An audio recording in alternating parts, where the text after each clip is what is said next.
All right, Algebra 3 coming at you with 5 examples dealing with homework 2.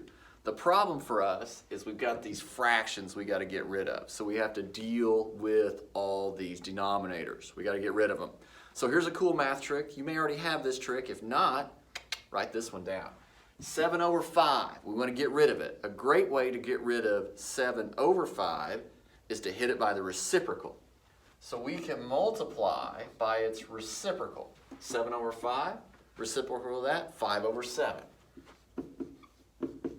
So when you bring in and multiply on one side, you must also multiply on the other. But here's the great news. This 7 over 5, 5 over 7 cancel each other out. Gone, gone, gone, gone. Leaving us just our x on this side. So that's really good news.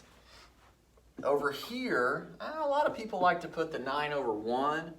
That way when you multiply, you're just hitting the tops, hitting the bottoms.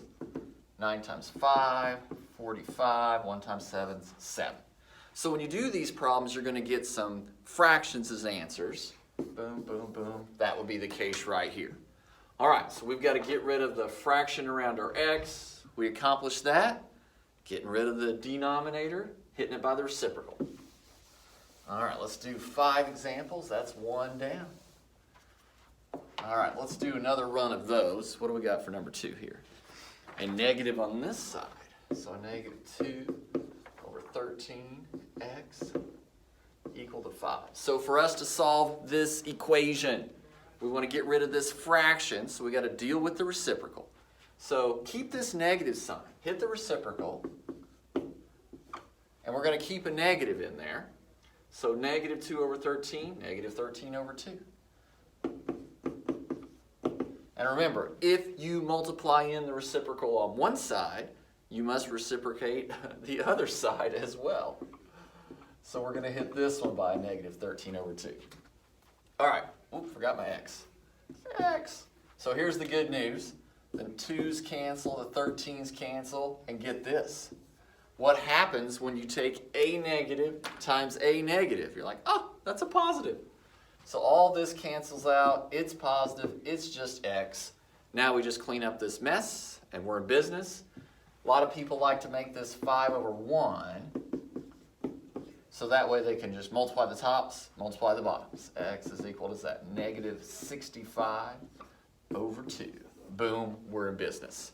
Okay, so on this assignment, homework 2, you have some problems where you got to get rid of fractions. That's how you roll with those. Hit it by the reciprocal. Now we've got another type of problem where we got to deal with the denominators. Let's do this. So let's say we had x over 4 minus x over 7 equal to 6. Okay, got to deal with the denominators. You got a 4 on the bottom, you got a 7 on the bottom. You don't want those there.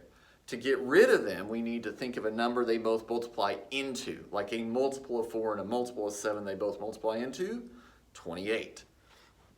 So use 28 to hit it, hit it, hit it, and that will cancel out your denominator.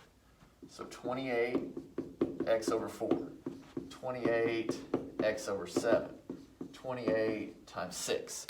So this step looks nasty, a little messy. Don't scratch it. It's no problem. 28 and 4, boom, 7 times. 7 goes into 28 4 times. So what you accomplish is you rid yourself of the denominators. So you got 7 times x, 4 times x. You got 28 times 6. What is that, 168? I think that's right. Yeah, let's go 168. So now you got a math problem with no denominators. No fractions, which is awesome. So 7x minus 4x, 168. And now you're just solving this. You got what, 168 divided by 3, which turns out to be, what is that, 56. There you go. So your job on this problem, you've got the 4 and the 7 on the bottom. Get rid of it, hit it by whatever they multiply into. 4 times 7, 28. So 28, 28, 28. Knocks those bottoms off, makes it a much easier problem to deal with. Let's do another one of these. Let's do one more like this.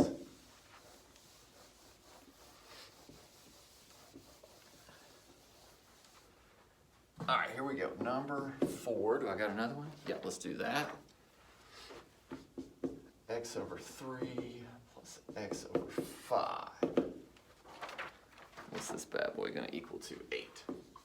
Okay, same thing. You've got a 3 on the bottom, you've got a 5 on the bottom, you want them gone. So you need a multiple that 3 and 5 both multiply into. 3 times 5 is 15. So use 15 all the way across. So we hit it by 15, hit it by 15, hit it by 15. The good news is it cancels out your denominators. So 3 goes into 15 5 times, 5 goes into 15 3 times, and we now have nothing on the bottom. Life is so much better.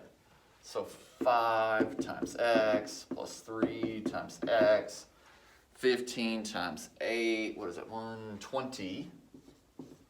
And now you've got a great math problem. It has no fractions. You're rolling on this guy. Whoops, 120. Sorry about that. What do we got here? 5 of them plus 3 of them, 8x, 120. We just did that, it's 15. Boom, shakalaka.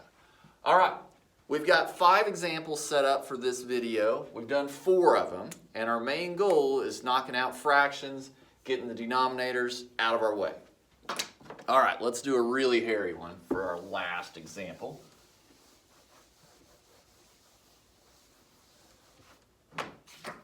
Let's put a whole bunch of stuff up here. X plus 4 over 3.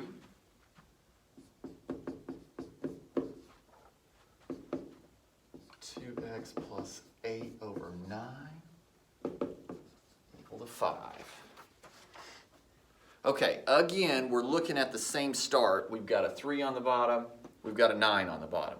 Don't like it, so I need a number that 3 and 9 both multiply into. Ooh, you're thinking 27, but you can actually go a little smaller on this. 3 goes into 9, and of course 9 goes into 9. So instead of jumping all the way up to a big number like 27, just use the 9. Make your life easier for yourself. So we're going to hit it by 9 all the way across.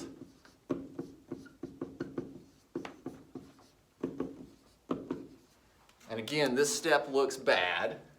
Multiply by 9, multiply by 9, multiply by 9. But the good news is it knocks out your denominators, no more fractions. 3 goes into 9 3 times. Ooh, look, they completely cancel out. That is wonderful. So let's see what we got here. I've got a 3 times x plus 4. That's gone. That's just 2x plus 8. That's all it is. 9 times 5, 45. So this step is nasty, but it gets rid of all fractions. So now you have a math problem, you're like, oh, well, I can do this. I kind of enjoy this sort of thing. I'll distribute that 3. I'll start putting my like terms together. Like, oh yeah, okay. Here's my 3x, here's my 2x. Let's keep them around.